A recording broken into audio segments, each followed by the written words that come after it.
હે ભોળિયાનાથ, મેં તો સંકટમાં મુકાણાશ કે કયો સંબંધ હાસવો ને કયો સંબંધ જાતો કરવો. કાંઈ હુસકો હુસતો નથી. દયા કરો મારા વાલા. આમાં ભગવાને શું કરે? આપણે હાથે કરીને દુઃખ ઊભા કરવી એમાં ભગવાને બિચારો એમ કહેતો હશે એટલે મેં તને બુદ્ધિ આપી, સમજણ આપી, તોય તું હાથે કરીને ખાડો ખોદીને પડશો પછી મને કહેશો કે એ ભગવાન દુઃખ ઊભા કરે છે. તમારી વાત હાચી છે. ભગવાને આપણને સંકટમાં નાખી દીધા છે. કસોટી કરે છે આપણી. આપણે એટલા વરસ થઈ ગયા, ફૂઈ યારે સમાધાન કર્યું. હવે ફૂઈને આવો સારો પ્રસંગ આવીને ઊભો છે. હે ફૂઈને ઘરે જવું કે પછી આપણા ભાઈનું ઘર ભાંગે છે અને બસાવું કયો તમે મને? હું તો શું કહું છું, મને એક રસ્તો સૂઝે છે. આપણે છે ને પ્રસંગમાં જ નહીં જાવી. પ્રસંગમાં જાવી તો આ બધી માથાકૂટ રહે ને મામેરાની માથાકૂટ છે એટલે જ આપણે આ બધી અત્યારે ઉપાધિમાં મુકાઈ ગયા છીએ ને. તમારી વાત હાશી છે કે મામેરાની માથાકૂટ છે. મામેરામાં તો જાવું જ પડશે આપણે. તમે સમજતા કાં નથી? એટલા વર્ષ પછી આપણે સમાધાન છું ફૂઈ યારે, અને ફૂઈ પહોંચીએ એટલી ઉંમર થઈ ગઈ તોય આપણી ઘરે એ વાન બાંધીને ઘરે કંકોત્રી દેવા આવ્યા તો તમે સમજો કે એને આપણું કેટલું માન રાખ્યું છે. હવે એ તો માન રાખે જ છે, એનો તો હું કહું એક હોય ને અણી જેટલો એનો વાક નથી, પણ આપણો વાક છે ભાલા જેટલો. એને શું કરવું? આપણો જ વાક કહેવાય ને.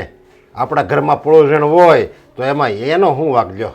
આ છે ને રાજની બાયડી બહુ માથા ભારે નીકળી હો. હાસું કહું ને તો આપ મારો દેર બિચારો હાવ ભોળો છે. આ મારી દેરાણી આવી હટ પકડીને બેઠી. ફૂઈને જો તમે મામેરું લઈને જાહો તો હું મારા માવતરે વહી જાય. ઘર ભાંગી જાહ તો આપણે છે ને આપણા ભાઈને આપણા મલકમાં હું મોઢું દેખાડશું એમ કેવું કે એને ફૂઈના પ્રસંગમાં ગયા ને એના લીધે આ રાજા અને બાયડી એને માવતર વહી ગઈ ને એનું ઘર ભાંગ્યું. આ દોહણે આપણે સડશું હો. જો આપણે છે ને આ રાજનો અને રાધાનો સંબંધ હાસવા જાવું ને તો ફઈનો સંબંધ તોડવો પડશે. ફઈનો સંબંધ જાતે જિંદગી બિચારાને આવું જોઈને જવાનું. આપણા બાન બાપા તો આમનામ જ જો વૈયા ગયા અબોલામાં. એને તો ન જોયું કે ફૂઈ યારે આપણે સમાધાન છું કે નહીં. તો હું આપણે આવું ને આવું રાખવાનું? હવે ફઈને તો એમ જ થાય ને કે આમાં છે ને આનો જ વાક હોય. ઓલીને તો ખાલી બાને ચડાવી છે સમજ્યા, બાકી વાક આનો જ હોય. એ આપણને આપણો જ વાક કાઢશે કે આ તો મોટા છે છતાં સમજતા નથી. તો બધા આપણને જ કહે, કોઈ એને નહીં કહે. અને આપણા તે હગાવાલામાં બધે પિયર મારા પિયરિયામાં બધે વાતું થાય હો કે આ તમારી વાતું થાય કે અમારે તો આ જમાઈ આવવાના વાયરા. ભાઈઓનું જોવે છે, કોઈ દી પોતાનું નથી જોયું. આ વ્યવહાર આપણે હાથમાં લીધો છે તો બધું આપણી માથે આવે ઓળિયો ઢોળિયો. એને કોણ કહેવાનું છે? અને આવી વાત બહાર પડે ને કે રાજભાઈને વહુ ના પાડી છે એના લીધે વાંધો ઉપાડ્યો તોય આપણે ભૂંડા લઈ ગઈ કે એક બાય હાટું થઈ નાખો. ફુઈયારે વ્યવહાર તોડે છે. અને એના ફઈના કુટુંબ કબીલામાં વાતું થાય સમજ્યા કે આ એમ કહે છે, આ નરેશભાઈ એમ કહે છે કે આમાં રાજના ઘરના ના પડે છે, રાજના ઘરના ના પડે છે. તો મેન મોભી તો નરેશભાઈ છે. મેન મોભીનું કઈ નહીં હાલતું એની આગળ. એ તો વાત છે કે બાયું જેવી બાયુને યારે તમારા જેવું આદમીનું ન હાલતું હોય તમે વિચાર કરી લો. ઓ વાતું થાય આપણું થૂથ થાય આખા ગામમાં બધે વાતું થાય. મને તો બહુ હાસું કહું ને બહુ દુઃખ લાગે છે કે ફૂઈના બિચારાના મામેરાનો વારો આવ્યો અને આપણે આ મામેરાય ભરવા નહીં જઈ શકી. ફૂઈને કેટલું દુઃખ થાય વિચાર તો કરો તમે. હવે તો વિચારાય ફૂઈએ હું બે શબ્દ આને સંભળાવ્યા કે આ તો પકડીને બેસી ગઈ છે. એટલે અત્યાર સુધીમાં ફૂઈએ મને તો કેટલું સંભળાવ્યું. મારા મા બાપ સામું કીધું તોય મેં કોઈ દી સામો જવાબ નથી આપ્યો. આ ઘરમાં આપણે બધા રાજનો મને બધાનું એને હળહળતું અપમાન કર્યું છે કારણ કે એને આખા બોલાતો સહેજી પહેલેથી.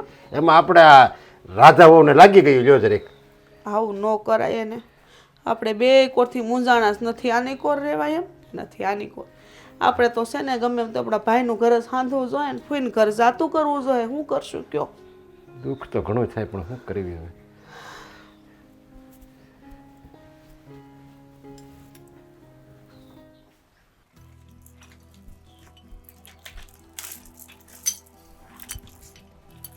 હા હું છે આ બધું તૂટી ન જાય હો સાફ કરવામાં ને કરવામાં. એટલું બધું હરક પદુડું ન થઈ જવાય દેરના લગ્ન હોય તો. સાફ સુફ તો રાખવો પડે ને. મારા દેરના લગ્ન છે આમ જો ઘર ચમકાવાનું છે ઘર. હા તે સમકાવી દીધું. આમાં જો ને નળિયું ઘહી નાખ્યું પણ આ રસોડાવાળા નળિયા થોડા કાળા છે હો. ઈ તમારે હાટું રાખ્યાસ. હા હાથ દુખવા માંડ્યા એટલા કયા ને ત્યાં. હા ઈ બધું મૂક. હું તને શું કહું હાલ આપણે અટાણે મામાને ઘેર જવું પડશે. હવે શું છે મામાને ઘરે? કંકોત્રી તો આપી આવ્યા આપણે. અરે હવે છે જવાનું જે છે ને ઈ હું તને વાત કરી ને તો આગળ પગેઠે જમીન હરી જાહે. લે એવી બધી શું વાત છે? હવે હંધુય કામ પતી ગયું, મામાને કંકોત્રી દેવાઈ ગઈ, બીજા હગાવાલાને દેવાઈ ગઈ. હવે મને છે ને આમ તમે બાઈના ઘરિયાવારે લઈ જાઓ ને તો આ ઘરના કઈ કામ નહીં પતે. ઘરના કામ છે ને હું મદદ કરાવી થઈ જાહે, પણ બાને તારે ને મારે મામાને ઘેર તો જવું જ પડશે. પણ હું કામે જવું પડશે ઈ તો કયું? આ તે મને વાત નહોતી કરી કે અશોક કઈક દાઢી કરાવવા ગયો ને એના દોસ્તારે વાત કરી? હા ઓલા મહિલો હા મહિલો એનો દોસ્તાર. હા ઈ તો મને અશોકભાઈએ કીધું તું હું કપડાં ધોતી હતી ત્યારે. હું કીધું તું યાદ કર.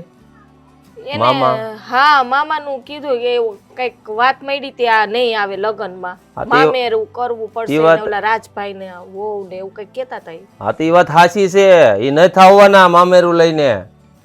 મામેરું લઈને નહીં આવે? હે એવું થોડું કાલે? હાવું તો પડે ને, પણ મામેરું ન કરે તો કાઈ નહીં, કઈ તો દીધું છે આપણે, પછી શું છે? અરે લગનમાં જ ન થાવવાના, લગનમાં આવે તો મામેરું લઈને આવે ને. હે ભગવાન, તો શું કરશું આપણે? હા મામાના છોકરા નો આવે તો આ લગ્નનો પ્રસંગ કેવો હાવ સૂનો લાગે. અરે હું તો એમ કહું કદાચ મામેરું લઈને ન આવે તો કાંઈ વાંધો નહીં, એમને પ્રસંગમાં હાજરી આપે ને તોય આપણો પ્રસંગ ઉજળો થઈ જાહે. એ વાત તો હાસી છે, પણ હવે આ લોકોને મનાવા કેમ આપણે? મનાવાનું તો ત્યારે થાય ને કે જ્યારે આપણે અહીંયા જાવું. આપણને નથી આવવાનું એનું મેન કારણ શું છે તને ખબર છે? આ રાજભાઈની વહુ રાધા ભાભીએ ધમકી મારી છે ઘરમાં કે તમે જો મામાની ઘેર લગ્નમાં જાહો ને તો આ ઘરમાં મારું પગલું નહીં રહે, હું વહી જાય મારા બાપની ઘરે. હાય આવું બોલી? હા, અરે બા ને હું કંકોત્રી દેવા ગયા ને ત્યારે જ મોટા ભાઈનું મોઢું લટકેલું હતું, ઓલી આંબે કેરી લટકતી હોય ને આમ. તો બાએ પૂછ્યું હોતે ને કેમ આમ બેઠા છો? તો કાંઈ નહીં, હું તો થાકી ગયો છું, પણ એમ ન કીધું ઘરમાં મારું કાંઈ હાલતું નથી એમ. અરે ભગવાન, આવા નાના મોટા ઝઘડા તો ઘરમાં હાયલા રાખે, એટલે હું કઈ આવું કઈ ઉઠીને સીધું હાલતું થઈ જવાનું હોય માવતર? પણ એ એવું કહે તો શું કરે? અને કોઈ પણ માણસ હોય સૌથી પહેલા શું વિચાર કરે? પ્રસંગનો વિચાર ન કરે, પોતાનું ઘર હાજુ રહે ને એ જ વિચાર કરે. હવે તું જ કે લે, નાના ભાઈની વહુ વહી જતી હોય તો મોટો ભાઈ લગ્નમાં આવે ખરો? નો જ આવે ને ભાઈ. હવે એ તો બે ભાઈઓને હવે કંઈક કરવું તો પડશે ને, આપણે જાવું તો પડશે. હા તો હું એટલે જ તને કહું છું કે આપણે બા પાસે જાય ને બાને લઈને સીધું ન્યાસ જવું પડશે, તો જ એ લોકોને સમજાવશું ને કંઈક પ્રસંગમાં આવે અને કહી દેવું કે ભાઈ તમે મામેરું ન લાવો તો કાંઈ. હા મામેરું જોતું જ નથી એને કઈ, ખાલી તમારી છે ને અમારે હાજરી જોઈએ છીએ. હા એમ હાજરી આપશે ને તોય તે ગામમાં વાહ વાહ થઈ જાય, નકર ગામમાં વાતું થાય કે હજી આ મામા ફૂઈના બાજા ને નાની એવી વાતને લઈને તો હજી કાંઈ સમાધાન નથી થયું અને ભૂંડા આપણે લાગશું ગામમાં. સાચી વાત છે, આ માણસ છે ને મોકો મળી જાય બે વાત કરવાનો. મોકો મળી જાય એવું કામ આપણે કરવાનું થતું નથી. અને જો કદાચ પ્રસંગમાં આવી જાય ને તો આપણે ઘરના 5-10 હજાર મૂકીને કહી દઈએ કે ભાઈ મામા લાવ્યા એમ. હા ઈ તો ભાઈ બધું હાસવી લે, ગામને ખબર શું પડે? ઘર ને આઈ રહે હોય તો પછી કઈ ગામને થોડું કઈ બતાવવા બેહવાનું હોય. આ બે ભાઈઓને કેવો હરખ છે આવવાનો. હા પેલી રાધા છે ને ઈ નહીં માનતી. રાધા ખબર નહીં હવે એના મનમાં હું ભૂસું ગડી ગયું છે. આ બાએ છે ને બે શબ્દ એને વેણ કહી દીધા ને ઈના ઈ વેણ છે ને મનમાં લઈને બેઠી. અરે વડીલ તો કીધા રાખે, કઈ વડીલ નું ખોટું થોડુંક લગાડાય? ક્યારેક ખાસી સલાહ આપે, ક્યારેક ખોટું એનાથી બોલાઈ ગયું હોય તો એમાં કઈ ખોટું થોડુંક લગાડાય? એ આપણા માવતર છે ભાઈ કીએ તો. આ તે મામી ને મામા જીવતા હતા, તને તો મામી નહોતી એકવાર ઉધડી લીધી? હું તો કઈ મગજમાં લવાય ને, હું કામ મારું મગજ ખોટો જીવ બાડું ને ખોટી હું પતલી પડી જાઉં? હા પણ તું તો મગજ વાળી છો ને એટલે મગજમાં ન લે, પણ રાધા ભાભીમાં ઉપલો માળ ખાલી છે કદાચ. એવું ના હોય, બિસાડી નાદાન હોય, બાકી એનોય છે ને આમાં કઈ વાક નથી, અને મામાના છોકરાઓનો કઈ વાક નથી આમાં થોડીક છે ને સમજણ ફેર થતી હોય, એને ઉકેલી લેવાની હોય ઘર મેળે બેહી. તો પછી મોડું શું કરવાનું? તો ના મોડું ન કરાય હોય આમાં. આ કામ તો હું છે ને પછી કરી રાખીશ. એક દી તમે રાંધી નાખજો એટલે કામ જલ્દી પતી જાય. રોટલા નથી આવડતો? રોટલી તો આવડે ને. રોટલી આવડે? હા રોટલી બનાવી દેજો. મારે થોડું ઘણું કામ છે ને આડાડું એ આવીને હું પતાવી દે. હાલો તો હવે તમે બાને તો કયો તો ખરી. જાવ છું બા પાસે, તું આય ફટાફટ. હા હાલો હું આવું છું. કેવી ઉપાધિ ઊભી થઈશ ખબર છે તમને? આ લગન હા ઓર આવી ગયા. રાધાઓ આવી જીદ ન પકડાય, અને માન અપમાન એ બધું આપણે મનમાં ન રાખવાનું હોય. સો મોટા ભાઈ, મારું અપમાન થયું છે ને એટલે મને ખબર છે તમે બધા તમારું અપમાન ભૂલી ગયા છો. અરે ફઈનો તો એવો સ્વભાવ જ છે, એ આકરા બોલાતો હતા જ પહેલેથી, સમજ્યા? એ તો હવે એને જરીક હવે એ જરીક સુજરા છે, બાકી પહેલાં ગમે એવો માણા હોય ને સામેવાળાને પરબારું અપમાન જ કરી નાખતા. ઈ જ વાંધો છે ને, આ ગમે એ માણા ગમે એને ગમે એમ બોલી જાય ને એ નો હાલે. બધાની અંદર માણસાઈ હોય, બધાને સ્વાભિમાન હોય જ છે, એટલે બોલતા પહેલા એને વિચાર કરવો હતો કે આનું પરિણામ કેટલું મોંઘું આવી છે. એમનેમ તો નહોતા બોલ્યા, કઈક આપણી ભૂલ થઈ હોય તો મોટા છે, આપણને શિખામણ દે એવું આપણે સમજીને સહન કરાય. મને શિખામણ દેવા મારા મા બાપ બેઠા છે, એટલે બીજા કોઈ શિખામણ દેવા જરૂર નથી. અરે કેવી વાત કરે છે તું! જ્યારે ડખો થયો ત્યારે આપણે સામે બોલ્યા જ થા ને. હે, વાઘ બધાનો હોય, કાંઈ એકલા એનો વાઘ નહોતો, આપણે થોડો વાઘ હતો. પણ હવે એ સમાધાન થઈ ગયું છે, તે વાતને તું હું કામ પકડી રાખે તને એમ કહું છું. મારાથી ના ભૂલાય. કોઈ મને એક વાર કારણ વગરનું કહીને જાય ને એ કોઈ દી સહન નથી કરતી, અને આખી જિંદગી હું મારા મગજમાં રાખીને બેહું છું, અને ટાણું આવે ને ત્યારે હું કહી દઉં છું પછી. અરે આ તો માનો હોય છે, અને એણે અપમાન કર્યું એટલે તમને હજી યાદ છે, પણ માની લો તમે ક્યાંક રસ્તે જતા હોય ને કોઈક અજાણ્યો માણસ તમારું અપમાન કરે તો એ કેમ ભૂલી જશો? કારણ કે એ આપણે ઓળખતા જ નથી, એટલે ઓળખતા હોય ને એને વધારે યાદ આપણે કરે છે. એનો વળતો જવાબ તો આપી જ દઉં છું. તોય મોટા ભાઈ આપણા હોય આપણને કે આપણે એટલું બધું દુઃખ ન લગાડાય ને આવા મોટા મોટા વ્યવહાર હોય આપણે. તમારે બધાને જાવું હોય ને તો જાઓ, જો કે લગ્નમાં જવાની જરૂર છે જ નહીં, અને હું પણ નથી આવવાની લગ્નમાં, અને આપણે કોઈ જવાનું પણ નથી લગ્નમાં. ભાઈને ત્યાં હું કામ નહીં આવો? અરે તમે રામ રામ. રામ રામ. રામ રામ. ભાઈ તમે અહીંયા અત્યારે આવું તો પડે જ. કારણ કે મેં સાંભળ્યું તમે લોકો કોઈ લગ્નમાં નથી આવવાના. હા, નથી આવવાના. અમારે તમારી ઘરે પ્રસંગમાં નથી આવવું કોઈને. તમને કેટલી વખત ના પાડી તો હું દોડ્યા આવ્યા અહીંયા. અરે પણ શાંતિ રાખો. પણ રાધા ભાભી કારણ શું છે લગ્નમાં નહીં આવવાનું? તમને આવીને માનભેર હું ને બા કંકોત્રી આપી ગયા છે, ઈ તો પછી નથી આવવાનું શું કારણ? વાહ, આ તમારા બા જે બોલ્યા હતા એ તમને ભૂલાઈ ગયું લાગે નહીં? મન નથી ભૂલાણું. તમારા બાને પૂછો કારણ, એ તમને કહે હંધુય. અરે એ તો ગૌઢું માવતર છે, બે શબ્દ કડવા કહી દીધા હોય તો આપણે છે ને મધ સમજીને પી જવાનું હોય. વાહ, ગૌઢું માવતર છે જે કહી દી તો ગૌઢું માવતર ખાતા કેમ નથી ભૂલતા? અરે પણ તું આંગણે આવવાની માટે એના મોઢે મોઢે આવું ન બોલાય. કોઈ આવ્યા છે આપણા ઘરે, એના ઘરે પ્રસંગ છે, હવે સારું આમંત્રણ દઈ ગયા છે તો એના માનને વધારવાનું હોય, એની સામું આમ આપણે લવારી ન કરવાની હોય. રાધા તું મારી કરતા નાની છું, હજી હું કોઈ દી ફૂઈ સામે આટલું બધું નથી બોલી. તમારે મને શીખડાવવા જરૂર નથી, તમારા કરતા મને બહુ બધી ખબર પડે છે. ખબર પડે તો વ્યવહાર હાસવતા તો શીખો. એ બસ સાંભળો બધાય, મને ખબર છે કે જૂની વાત હજી તમારાથી ભૂલાણી નથી, અને એ મગજમાં લઈને બેઠા છો. પણ માની લ્યો રાધાઓ કે આ જ વસ્તુ તમારા માવતરે બની હોત તો તમે કેમ બધા એને ભૂલવાનું કીધું હોત?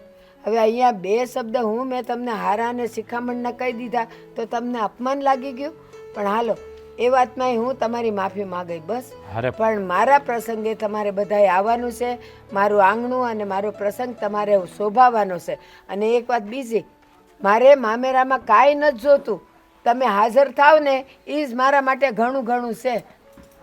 જો ભાઈ, અમે બધા લગ્નમાં આવશું અને અમારી થાય એટલું મામેરી કરશું, તમે ઉપાધિ કરો માં તમારે. આ જો મારી રાધાવાઓ એટલી રિસાતી હોય તો પછી મારે મામેરું જોતું જ નથી. આવો ને ખાલી મારું આંગણું દીપાવો ને. હા રાજભાઈ, એવું જરૂરી નથી કે તમારા લગ્નમાં ફઈ મારા બા તમારી માટે વીંટી લાવ્યા એટલે તમારે મામેરું લઈને આવવું જ પડે. તમે ખાલી આંગણે હાજરી આપો ને એટલે અમારો પ્રસંગ ઉજળો થઈ જાય. જોયું? આ ફઈનો ના મહેન્દ્રભાઈનો આ જલપાવન બધા અહીંયા આવ્યા. હું લેવા? તમને મનાવા હતું. જો રાધા, તારે તો હરખથી ને આવવું જોઈએ કે તારા દેરના લગ્ન છે ને તારે તો વહેલું આવવું જોઈએ. ને આમ વડીલો આપણને ખીજાયા રાખે, ક્યારેક કહેવાય ગયું હોય તેનું ખોટું ના લગાડાય. આ રાજભાઈને જ પૂછ ને, હું એક વખત અહીંયા આવી હતી ને તો મામીએ મને ન્યા સુધી કહી દીધું હતું કે તું તાર માવતર વહી જાજે, અહીંયા કોઈ દી આવતી નહીં. તોય મેં ખોટું નહોતું લગાડ્યું. હા, પૂછ ભાભીને. સાચી વાત છે. જવા દો. મને વાત મળી હતી કે રાધાઓ એવું બોલ્યા હતા કે જ્યાં સુધી અહીંયા આવીને મારા પગ પકડીને માફી ન માગે ત્યાં સુધી હું લગ્નમાં આવવા રાજી નહીં થાવ. તો રાધાઓ, હું પગ પકડીને તમારી માફી માગું છું. બસ ભાઈ બસ, આવો મારા ઘરે. નહીં નહીં ભાઈ, આ જોઈને તો મારા બાપાનો આત્મા દુઃખી થતો હશે. એને એમ થતું હશે કે આ છોકરાએ મારા છોકરાએ મારી બેન પાસે માફી મગાવી. નહીં ભાઈ, તમે માફી નહીં માગો.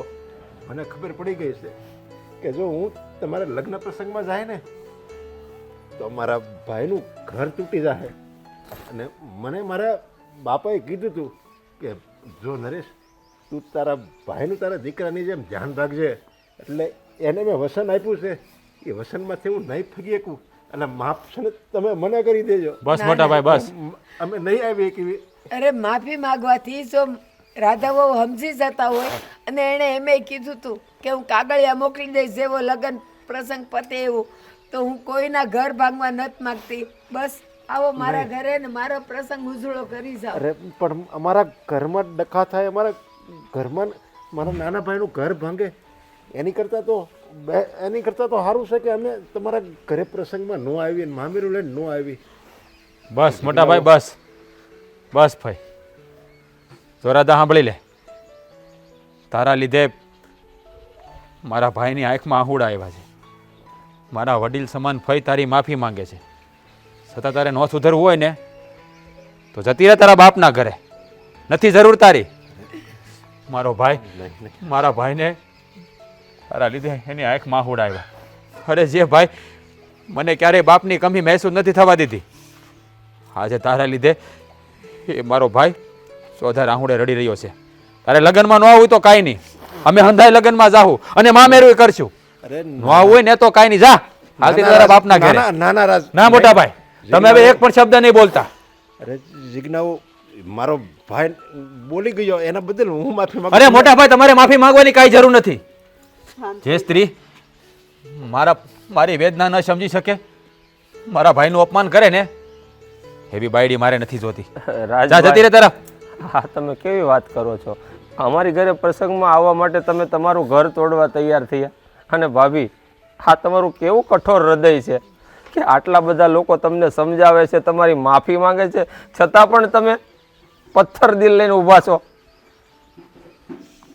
કંઈ વાંધો નહીં બા, આપણા લીધે કોઈનું ઘર ભાંગે ને એવું આપણે નથી, એવો પ્રસંગ આપણે નથી કરવો. એટલે હાલ અમે અમારો પ્રસંગ અમારા રીતે કરી નાખશું. ના ફઈ,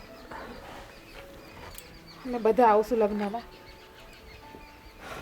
હા, અમે બધા તમારા ત્યાં લગ્નમાં આવશું અને મામેરું પણ કરશું. જે તમે અપેક્ષા નહીં રાખી હોય ને એનાથી બમણું મામેરું કરશું. હા મોટા ભાઈ, મને મારી ભૂલ સમજાઈ ગઈ છે.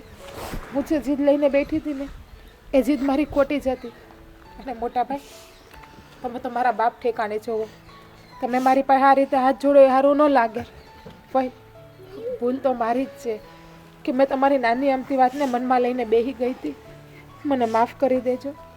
બસ અમારા પ્રસંગે આવો અને મારું ઘરનું આંગણું દીપાવો, મારો પ્રસંગ ઉજળો કરો. મારે બીજું મામેરામાં કાંઈ નથી જોતું. જો રાધા, તારે ને ભાભીને વહેલું આવવાનું છે. હજી મેં પણ મારા ઓઢણાની ખરીદી નથી કરી. મેં તો તમે બે આવશો ને તો આપણે સાથે જાહું. અરે ભાઈ, તમે છે ને પ્રસંગની તૈયારી કરો, અમે વાજતે ગાજતે મામેરું લઈને આવશું. હા જય ભાઈ. શ્રી કૃષ્ણ. જય શ્રી કૃષ્ણ. હાલો આ ત્યારે. ભાભીને ને રાધાને લઈ જાઓ અત્યારે. અરે ના, ઈ જ બધી તૈયારી કરશે. હવે આ બે બધી તૈયારી કરશે મામેરાની. હા જય શ્રી કૃષ્ણ. પહેલી પહોંચી જાજે ભાભી, તમે પણ. હા